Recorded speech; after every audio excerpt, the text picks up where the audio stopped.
Okay, I er simpelthen lagt under...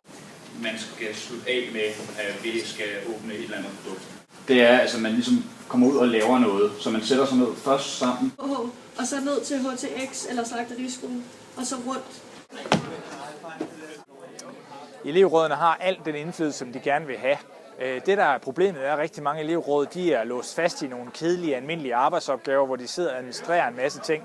Og i stedet for så prøver vi i dag at få dem til at finde på en masse nye idéer, som ikke nødvendigvis er kæmpe store, men som er med til lige at påvirke den enkelte elevs hverdag lidt, sådan at de måske i højere grad end tidligere føler, at de bliver udfordret, når de dukker op på deres skole om morgenen. For ham er det her livets udfordring. Det er det, han synes, der er det fedeste. Og i min verden tænker jeg, fuck. Det skal jeg aldrig nogensinde deltage i det der. Så det er vidt forskelligt fra hver enkelt af jer, hvad det betyder at blive udfordret. Det er ikke noget, vi bare kan sige, der er én ting. Og derfor skal vi i dag prøve at se, om vi kan finde på så mange ting som overhovedet muligt, som udfordrer os. Vi har fundet på en sjov aktivitet, som vi desværre ikke vandt prisen for bedste aktivitet, men vi kommer til at lave den alligevel. Og der kommer også film af det. Vi lærer nogle nye mennesker, som sidder med nogle af de samme problemer, eller i hvert fald de samme udfordringer, som vi gør. Og så giver det os nogle værktøjer, nogle muligheder til at se anderledes på tingene, fordi der bliver vores lille firkantede boks, vi lever af, bliver ligesom lige fjernet et øjeblik, så vi får nogle friske øjne at se på problemerne på.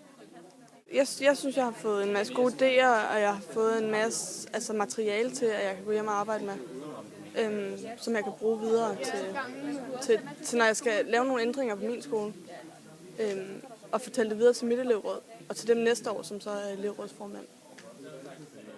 Målet med det har jo været at finde frem til, hvad er det, som eleverne mener udfordrer dem i deres hverdag, både fagligt og socialt og personligt. Og det har vi gjort ved, at vi i morges startede med at lade hinanden lidt godt at kende, og så lavede vi en rigtig stor brainstorm, hvor vi bare brainstormede på alle de idéer, som kunne være med til at udfordre eleverne på vores handelsskoler bedst muligt. Efter frokosten, der kører vi så simpelthen en konkurrence mellem skolerne, hvor vi siger, hvem kan få den bedste idé til, hvordan vi udfordrer os selv, men også eleverne hjemme på skolen. Så stemmer vi om, hvem har fået den bedste idé, og dem, der får flest stemmer, jamen, de løber med præmien, som vi slutter af med at give i dag. Og så er det selvfølgelig meningen, at man må tage de idéer, som er kommet, og så kan man gå hjem på skolen og prøve nogle af dem af, hvis man synes, der var en fed idé mellem dem. Så det er det simple formål med i dag, det er, at vi skal finde en god idé, og så kan vi gå hjem og prøve at gennemføre den hjemme på vores skole, hvis vi synes, at det er interessant. Jeg tror, jeg har fået bekræftet, at de problemer, vi har på HG, eller at de generelle problemer, man har på de fleste skoler, ikke, med at der er nogle elever, som hiver det ned på andre, og andre elever, man kan bruge positivt til at hive andre med op, og man måske skal fokusere mere på de kræfter, man har internt, i stedet for at kigge så meget på fejlen. Og måske få nogle historier fra de andre skoler om, hvordan de har skabt noget positivt ved at bruge deres egne ressourcer bedst muligt, som har givet mig nogle idéer til, hvordan vi kan gøre det bedre på vores egen skole. Det, der har gjort stort indtryk på mig, det er på det personlige punkt, at der står folk ret uvidende og sådan magtesløse om, for hvad vi skal stille op mod, hvordan vi udfordrer folk personligt. Fordi det er svært med det system, vi har nu på de forskellige skoler, og de situationer, skolerne står i, rent finansielt og sådan nogle ting, med at udfordre den enkelte person og have en indsatsstyrke omkring det. Så det har overrasket mig mest, hvor lidt vi egentlig føler, vi er i stand til at gøre over det for hver enkelt person. Hvorimod det er nemmere at tage fat i en større gruppe mennesker. Og der tror vi også på, at man kan udfordre folk den vej igennem, hvis man presser dem til også at komme ud og være social, og det vil også kunne trække op fagligt, hvis man kunne gå ind og hjælpe hinanden. Så det er rigtig mange af sådan nogle ting, vi har lavet. Og så er det jo sjovt at se, at der er mange måder at gøre det på, og gode idéer rundt omkring. Altså, jeg synes, ideen om at lave niveaudeling på institutionerne fra start af. Altså, når man begynder i 1. G, så er der sådan ligesom altså, du er blevet optaget, så er der bare en prøve, hvor man laver forskellige niveauer i for eksempel matematik og i dansk og sådan noget. Fordi at så kan man ligesom lave nogle hold, hvor at man kan lave sådan et incitament, sådan så hvis du er på et middelhold, så kan du rykke op på det bedste hold. Og hvis du er på det bedste hold, så kan du undgå at rykke ned. Og hvis du er på det dårligste, ikke det dårligste, på det laveste niveau, så kan du rykke op på midterniveau, så man ligesom bliver motiveret til at rykke højere op i niveau. Det synes jeg er den absolut bedste idé, jeg har oplevet her. Og udover det, så synes jeg, det er fantastisk at at spare med en hel masse andre elever fra andre uddannelser og sådan noget. Når man skal lære noget fagligt, er det en god idé at være i gang med noget fysisk, altså det er godt at blive introduceret med tavleundervisning, og der er mange ting, der man lærer bedst på tavleundervisning, men der er også rigtig mange ting, hvor man skal for eksempel ud på et orienteringsløb, eller starte den der quiz, eller gøre noget i hvert fald med kroppen, også være udenfor, lave noget andet end at sidde foran en tavle hele dagen. Fordi at men der er som sagt ting, man lærer meget hurtigt ved tavleundervisning, så er der også rigtig mange ting, som man skynder sig at glemme, så snart man kommer ud fra klasselokalet. Så tror jeg, at det er det vigtigste, vi er kommet frem til lige nu. Vi sidder jo stadig og snakker. Så. De der case-opgaver, vi har, de er faktisk meget gode, fordi det får os til at tænke langt fremme. Tænke, okay, hvad gør vi? Nu har vi den her ting. Hvor meget kan vi ekspandere den? Hvor meget kan vi få den til at brede sig ud? Det synes jeg er en meget god idé, fordi det får dig til at tænke langt fremme, det får dig til at arbejde på det, det får dig til at tænke på en helt anden synsvinkel, end hvad er det, du har troet. For eksempel med at starte din egen forretning op med sådan en case. Hvilken slags forretning skal det være? Hvad skal du sælge? Hvordan vil du gøre det? Hvordan får du indtjent? Hvem skal lave det? Lektiecaféen, som vi har på vores skole, ved jeg fungerer rigtig, rigtig godt. Der har vi, jeg mener han hedder Nikolaj, som havde Danmarks højeste snit sidste år. Han kommer og laver lektiecaféer. Altså det gamle elever, der bliver spurgt, om de vil lave lektiecafé for at hjælpe de nye. Så de kan komme ind, og det er ikke bare med kun at hjælpe om, hvad er 10 plus 10, hvad ved jeg. Men også, hvordan man tager noter. Altså evalueres, og så holder de øje med folk, om man bliver bedre til det her. Altså man kan mærke, at folk rykker sig, og man kan se deres noter, og hvordan de finder ting i deres noter. Og en måde at tænke på, hvordan man kunne gøre det anderledes. Det er helt klart, synes jeg, at hvis skolerne kunne tage initiativ til, at man ligesom inviterer gamle elever, som har gjort det godt, som har udmærket sig på den ene eller på den anden måde, til at komme og hjælpe nuværende elever, synes jeg vil være rigtig positivt. Jeg tror på, at hvis en klasse er god sammen, at man har det godt socialt, så er man også mere villig til at lære sammen. Det ved jeg i vores klasse, hvor nogle drenge har et rigtig godt sammenhold, at der er dem, der er rigtig kloge.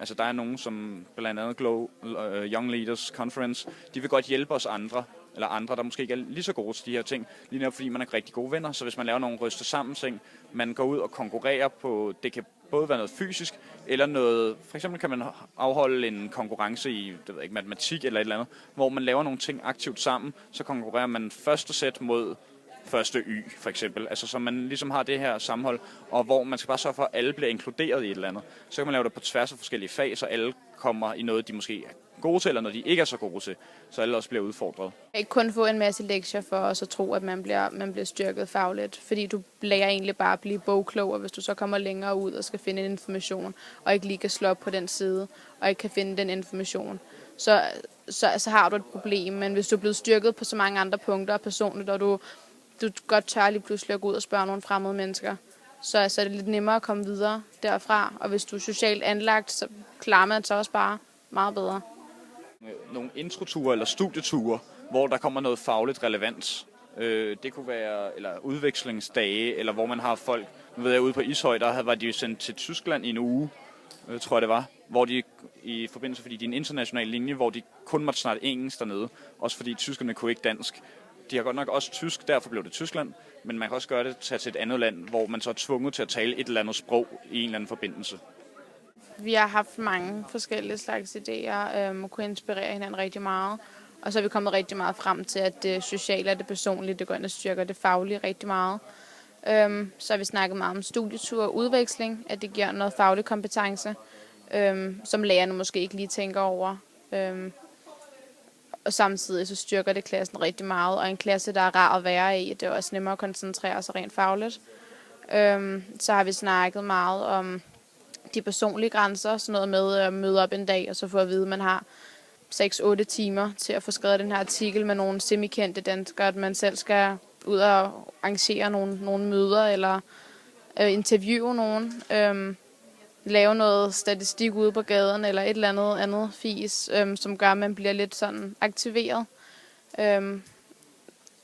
fra morgenstunden af. Og så har vi snakket om, hvad har vi ellers snakket om? Så har vi snakket om at holde sådan nogle debatter, for eksempel en debatdag eller et debatfrikvarter, hvor at der bliver smidt et eller andet emne i luften, for eksempel SU eller alkoholfri fester eller et eller andet, og så debatterer det, eller eventuelt man får at vide, at hele den her klasse skal være for, selvom nogen i virkeligheden er imod, så får de at vide, at de skal være for den her idé, og så er det bare om at argumentere det bedste, man kan.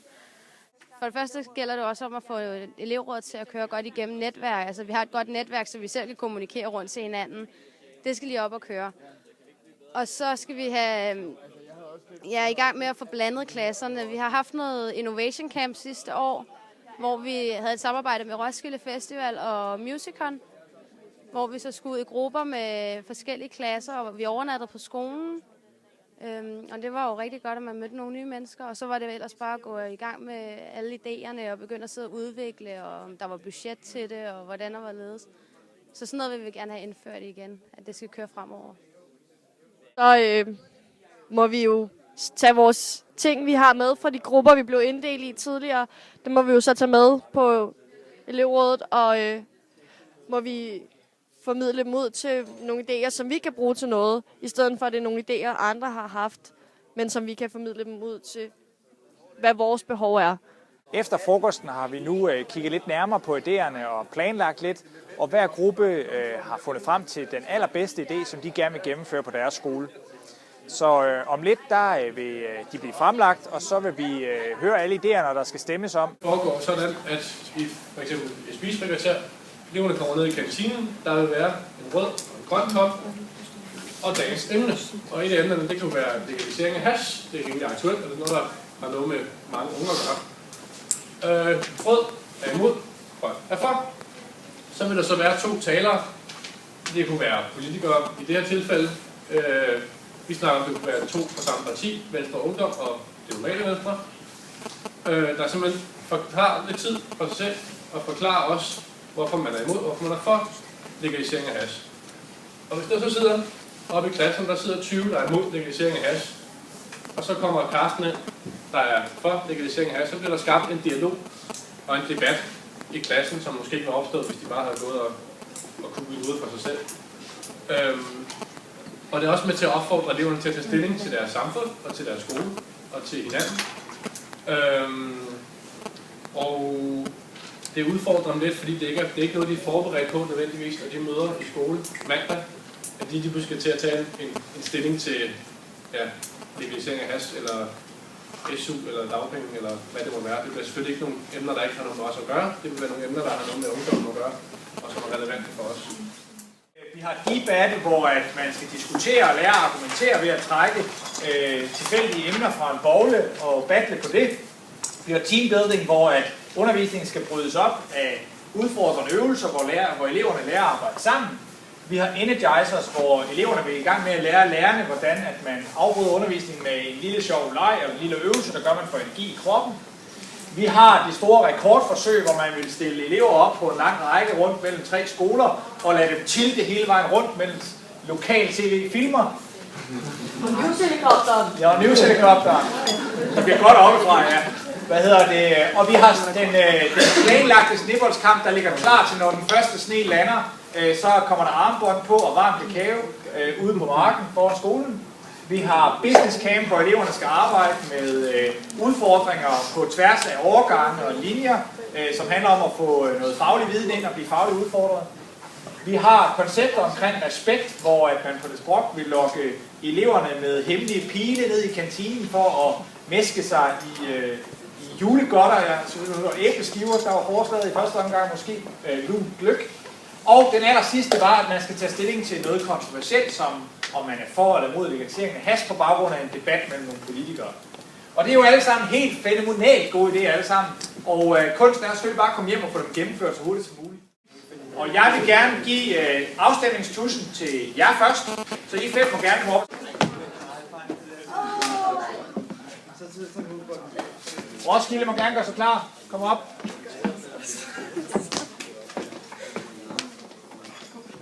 Køge, I må gerne komme op. Det er der vundet.